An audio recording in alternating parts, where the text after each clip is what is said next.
नमस्कार दोस्तों भारत और बांग्लादेश के बीच में एक बार फिर से डिप्लोमेटिक टेंशन आपको देखने को मिलेगा और इस बार मामला तीन बांग्लादेशियों की मौत है।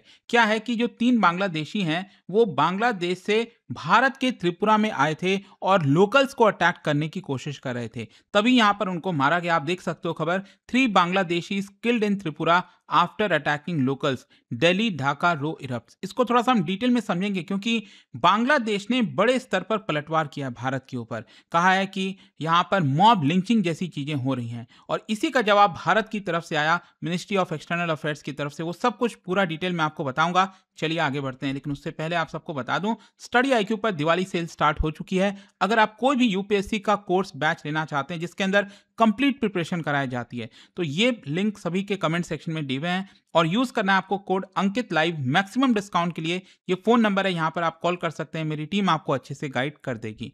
चलिए शुरुआत करते हैं। सबसे पहले देखते हैं कि एग्जैक्टली कहां पर यह इंसिडेंट हुआ है।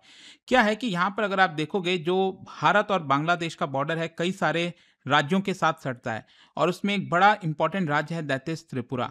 अक्सर काफी टेंशन रहता है। त्रिपुरा अगर आप देखोगे यहाँ पर, तो इसकी जो कैपिटल है अगरतला, अगेन वो भी आपको एकदम वेस्टर्न साइड में, यहाँ पर बांग्लादेश का जो बॉर्डर है उसके काफी नजदीक देखने को मिलेगा। लेकिन इस पर्टिकुलर इंसिडेंट की जो हम बात कर रहे हैं ना, ये आपको मिलेगा खोवाई डिस्ट्रिक्ट में। त्रिपुरा का ये वाला जो आप डिस्ट्रिक्ट देख रहे हो, ये है आपका खोवाई डिस्ट्रिक्ट। और खोवाई डिस्ट्रिक्ट में एक गांव है, विद्याबिल गांव। अगेन मैं आपको थोड़ा सा यहाँ पर दिखाता हूँ। ये राइट साइड में आप देख सकते हो खोवाई, यहाँ पर आपको देखने को मिलेगा। तो इसी के बॉर्डर के काफी नजदीक, इनफैक्ट बताया जा रहा है कि बॉर्डर से लगभग 3 किलोमीटर अंदर भारत के टेरिटरी में ये पूरा इंसिडेंट हुआ था। और ये हुआ था एक्चुअली 15 अक्टूबर को।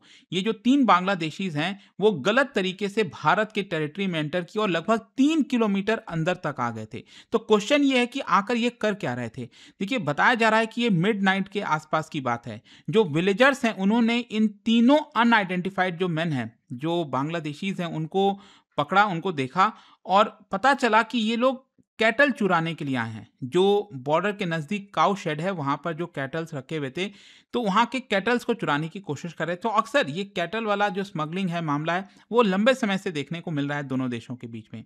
तो जब इन तीनों को कन्फ्रंट किया गया विलेजर्स के द्वारा, तो इन्होंने लोकल्स पर ही हमला करना स्टार्ट कर दिया शार्प वेपन्स के थ्रू। इनके पास चाकू था तो उससे हमला करना स्टार्ट कर दिया। जाहिर सी बात है, जो विलेजर्स हैं वो मुंह तो देखेंगे नहीं उसका, वहां पर शांति से तो खड़े नहीं रहेंगे, वो भी रिटेलिएट करेंगे। तो इसी भगदड़ में क्या होता है कि यहाँ पर एक इंडियन विलेजर की भी मृत्यु हो जाती है और बाकी के ये जो तीनों बांग्लादेशी आए थे भारत के अंदर, इनको भी मार दिया जाता है उन विलेजर्स के द्वारा। और बाद में चलकर पुलिस वहां पर आती है, बॉडीज रिकवर करती है, एक फॉर्मल इन्वेस्टिगेशन स्टार्ट होता है और ये जो बॉडीज है बांग्लादेशियों का, वो फाइनली बांग्लादेशी अथॉरिटीज को हैंड ओवर कर दिया जाता है कि ये आपके टेरिटरी से हमारे टेरिटरी के अंदर आए थे। अच्छा, अब क्वेश्चन ये है कि बांग्लादेश इसको कैसे देखता है। बांग्लादेश की सरकार का क्लेम है ये जो तीन विलेजर्स थे ये इनोसेंट विलेजर्स थे। अब मुझे तो ये नहीं समझ में आ रहा, अगर इतने इनोसेंट थे तो ये 3 किलोमीटर अंदर तक कैसे आ गए भारत के टेरिटरी में। तो इनका ये कहना है, बांग्लादेशी गवर्नमेंट का ये कहना है कि इंडियन मॉब के द्वारा इनकी लिंचिंग की गई है। ये आरोप यहां पर बांग्लादेश ने लगाया और बांग्लादेश ने कहा कि it is inhuman, illegal, grave human rights violation. और ये पहली बार नहीं है, अगर आप अक्सर देखोगे ना, मैं आपको पहले के भी जो इंसिडेंट्स हैं उसके बारे में भी आगे बताऊंगा, उसमें भी इसी तरह का आपको पैटर्न देखने को मिलता है। जब भी इस तरह का इंसिडेंट होता है, मतलब बांग्लादेश अपने आप को बेचारा फील कराने की कोशिश करता है। और इसको देखते हुए बांग्लादेश ने क्या किया, इंडियन हाई कमिश्नर जो ढाका में है उनको समन भी किया और स्ट्रांग प्रोटेस्ट दर्ज कराया। अब बांग्लादेश का डिमांड है, यहाँ पर बांग्लादेश का कहना है कि हमें इंडिपेंडेंट और ट्रांसपेरेंट इन्वेस्टिगेशन चाहिए। साथ ही साथ यहाँ पर जो भी लोग कल्प्रिट हैं, जो भी इसके लिए रिस्पॉन्सिबल हैं, उसको आइडेंटिफाई करिए और पनिश करिए। साथ ही साथ जो बांग्लादेश में उनके फैमिलीज हैं तीनों बांग्लादेशियों के, उनको कंपनसेट करिए और आप हमें गारंटी दीजिए कि आगे फ्यूचर में इस तरह के इंसिडेंट नहीं होंगे। तो जाहिर सी बात है भारत सरकार को जवाब देना था इसका और मिनिस्ट्री ऑफ एक्सटर्नल अफेयर्स ने बहुत स्ट्रांगली रिजेक्ट किया है बांग्लादेश का ये क्लेम, स्पेशली ये कहना कि ये मॉब लिंचिंग है।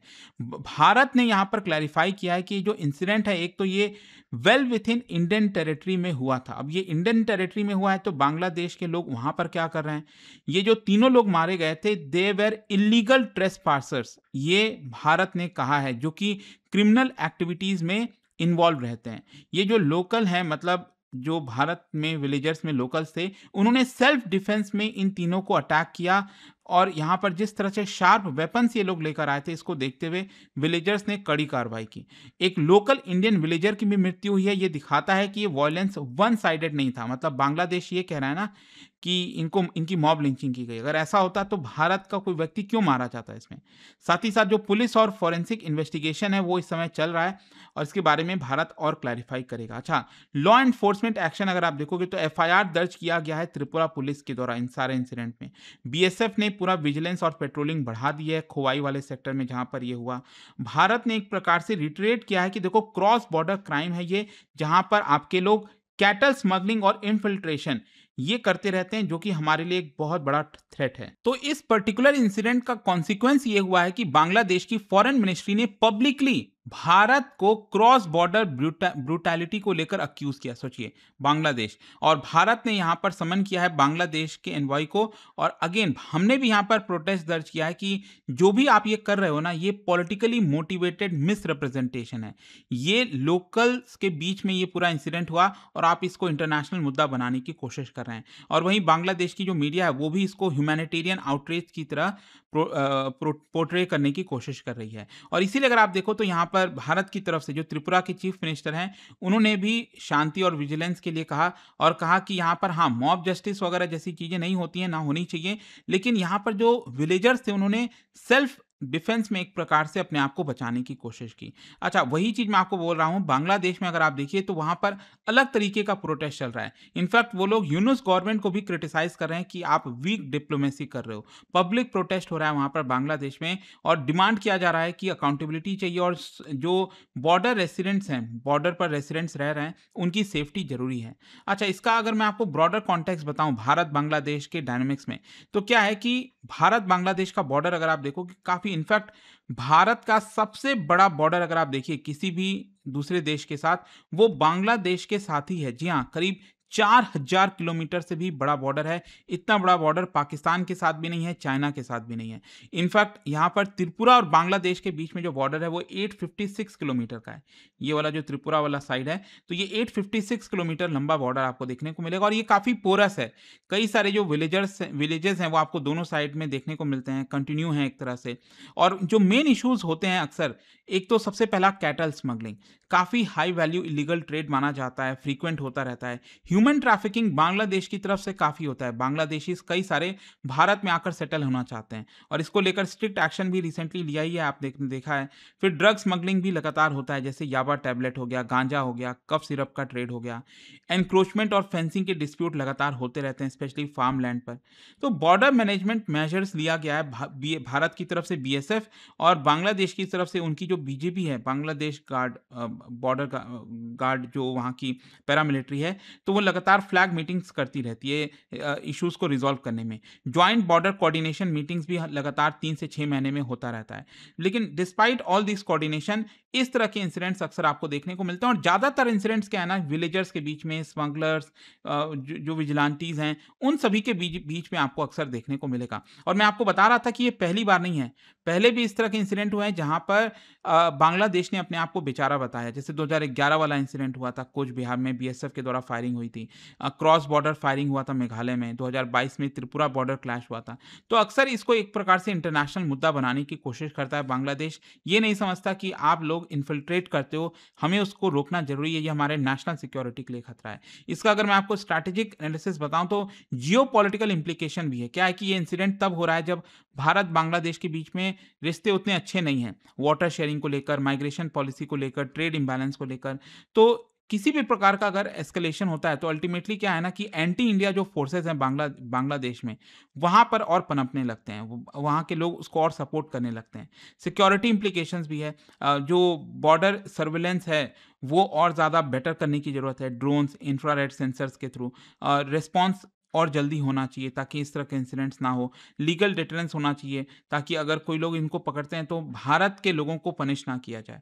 और एक प्रकार से लेट्स सी, ये डिप्लोमेटिक अपॉर्चुनिटी है बांग्लादेश के लिए भी कि अगर वो सच में सीरियस है तो यहाँ पर भारत का हेल्प करे ताकि बॉर्डर फेंसिंग वगैरह अच्छे से हो सके। क्या है कि भारत जब बॉर्डर फेंसिंग भी करने लगता है तो उसमें भी ऑब्जेक्ट करता है बांग्लादेश कि आप क्यों कर रहे हो, ये चीज़ अलाउड नहीं है, एग्रीमेंट का हवाला देता है। तो ये सब चीज़ें आपको देखने को मिलेंगी, बट आई होप कि ये जो इंसिडेंट हुआ था उसके बारे में आपको समझ में आया होगा।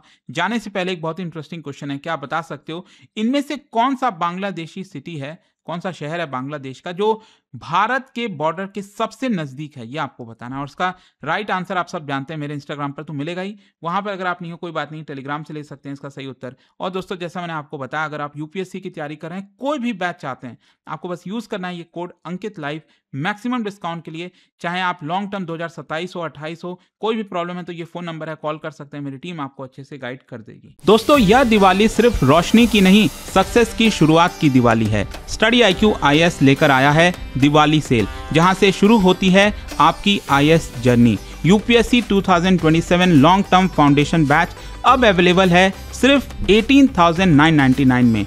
प्रीलिम से इंटरव्यू तक complete guidance, top faculties, mentorship और टेस्ट सीरीज के साथ। और सबसे बड़ी बात, बाइलिंगुअल हिंदी और इंग्लिश, आपकी तैयारी आपकी लैंग्वेज में। और साथ ही साथ मिलता है प्रीलिम्स क्लियर करने पर फुल फी रिफंड। मंथली टॉपर्स को 11,000 रुपीज के कैश रिवॉर्ड। लिमिटेड सीट्स हैं, सेल के बाद प्राइसेस बढ़ जाएंगे। तो स्टडी IQ ऐप खोलो, सर्च करो यूपीएससी 2027 बैच और यूज करो कोड अंकित लाइव ANKITLIVE मैक्सिमम डिस्काउंट के लिए। अभी भी कोई डाउट हो तो इस फोन नंबर पर कॉल करिए 092400232993। तो दोस्तों इस दिवाली सक्सेस की रोशनी के साथ मनाइए।